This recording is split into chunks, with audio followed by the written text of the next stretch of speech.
தளபதி அரசியல் வந்தது வந்து தமிழ்நாடு மக்களுக்கு எல்லாருமே வந்து ஏற்றுக்கிட்டாங்க. யாரை ஏற்றுக்கலன்னா சொல்ல முடியாது. ஸோ அதனால் மக்கள் தீர்மானிப்பாங்க. 2026 வாக்கு என்னன்றதை மக்கள் தீர்மானிப்பாங்க.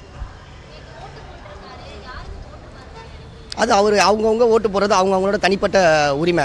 அதனால் யாரும் வந்து நான் இவங்களுக்கு தான் ஓட்டு போட்டேன் அவங்களுக்கு தான் ஓட்டு போட்டேன்னு சொல்லணுன்றது கட்டாயம் கிடையாது. ஸோ அவங்களோட கடமையை வந்து அவங்கவுங்க நிறைவேற்றுறாங்க. அந்த மாதிரி தளபதி அவர் கடமையை நிறைவேற்றோம், அந்த மாதிரி நாங்களும் அவங்கவுங்களோட கடமையை நிறைவேற்றிட்டோம்.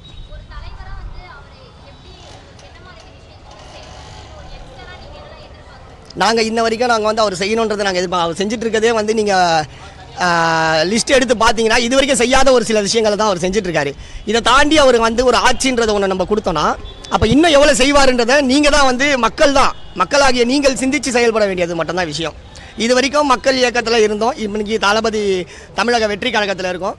மக்கள் இயக்கத்தில் இருக்கும் போதும் சரியும் இப்போவும் சரி யாரும் வந்து இது பண்ணல. அவங்கவுங்க சொந்த கை காசை போட்டு செலவு பண்ணி எல்லாமே பண்ணிக்கிட்டு மக்களுக்காக என்னென்ன பண்ணணுமோ தளபதி பேரை சொல்லி பண்ணிட்டு இருக்கோம். தளபதி எங்களை அவ்வளோ ஊக்குவிச்சிட்டு இருக்கா போல எல்லாத்தையும் சிறப்பாக பண்ணிட்டு தான் இருக்கோம். நன்றி. என்னோட பேர் சதீஷ். நான் தமிழக வெற்றி கழகம் மயிலாப்பூரில் தலைவராக இருக்கேன். தளபதி அரசியல் வந்தது எனக்கு ஒரு மாற்றமாக இருக்குது. இது வரைக்கும் நம்ம ஓட்டு போட்டிருக்கோம். தொடர்ந்து சில கட்சிகளுக்கே நம்ம ஓட்டு போட்டுகிட்டே இருக்கோம். தொடர்ந்து தளபதி வந்தார்னா எனக்கும் ஒரு மாற்றமாக இருக்கும், தமிழ்நாட்டுக்கும் ஒரு மாற்றமாக இருக்கும். தமிழக மக்களுக்கே அது ஒரு பெரிய மாற்றத்தை ஏற்படுத்தும்.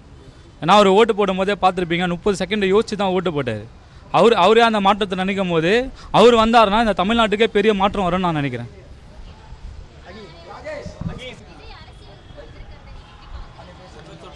என் பேர் ஆனந்த், மயிலை பகுதி. தளபதி அரசியலுக்கு வர்றது ரொம்ப மகிழ்ச்சியான விஷயம். அது மக்களுக்கு மட்டும் இல்லை, எங்களுக்கும் மகிழ்ச்சி. அது மக்களுக்கு ரொம்ப 3 மடங்கு 4 மடங்காக மகிழ்ச்சியாக இருப்பாங்க. தமிழ்நாட்டுக்கு மாற்றம் கண்டிப்பாக வேணும் அதுக்கு. ஏன்னா கடந்த 50 வருஷமாக 40 வருஷமாக வந்து ஒரே சின்னத்தை மாற்றி போட்டுக்கிட்டு இருக்கோம். அதனால் நம்ம என்ன பண்ணுறோம், தளபதி அரசியலுக்கு வரணும், வந்தால் தமிழ்நாட்டுக்கு திருப்போம், எல்லாமே நல்லது நடக்கும்.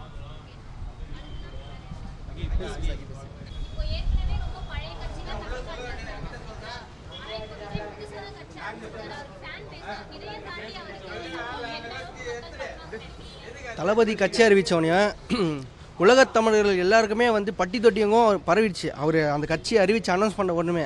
அதனால் வந்து இது வரைக்குமே இவ்வளோ ஏஜுக்கு அப்புறமே ஓட்டு இல்லாதவங்களுக்கு கூட, அதான் ஓட்டு ஐடி இல்லாதவங்க கூட இப்போ பதிவு பண்ணி தளபதி வராரு, நான் 26 ஓட்டு பண்ணணும்னு ஓட்டு பதிவு பண்ணுற அளவு கூட, ஐடி கார்டை பதிவு பண்ணுற அளவு கூட மக்கள் வந்து முன் வந்துட்டாங்க. இதுக்கப்புறம் வந்து தளபதி வந்து தமிழ்நாட்டில் 2026 எலெக்ஷன் அவர் தான் 2026 கண்டிப்பாக கோட்டையில் உட்காருவார். தளபதி தமிழ்நாட்டு மக்கள் இல்லை, உலகத் தமிழர்கள் மொத்தமே 2026 நம்ம தமிழ்நாட்டில் ஓட்டு போட வந்துடுவாங்க. உலகத்தில் இருக்கிற மொத்த தமிழர்களுமே 2026 நம்ம தமிழ்நாட்டுக்குள்ளே வந்துடுவாங்க ஓட்டு போட. தளபதி ஒருத்தருக்காக மட்டும்தான். ஒரு தமிழர் இது வரைக்கும் வந்து பண்ணக்கூடிய செயல் எல்லாத்தையும் வந்து சிறப்பாக செஞ்சிட்ருக்காரு.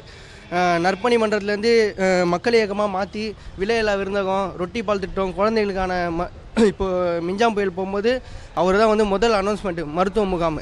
சென்னை ஃபுல்லாக போட்டார் மருத்துவ முகாம். தளபதியோட செயல் வந்து தமிழ்நாட்டு மக்களுக்கு ரொம்ப வந்து காமராஜர் பொற்கால ஆட்சியில் எப்படி இருந்ததோ அந்தளவுக்கு தளபதி வந்து சிறப்பான ஒரு ஆட்சியை கொடுப்பாரு 2026. மக்கள் நீங்கள் எல்லோரும் சிந்தித்து ஓட்டு போடுங்க தளபதிக்கு.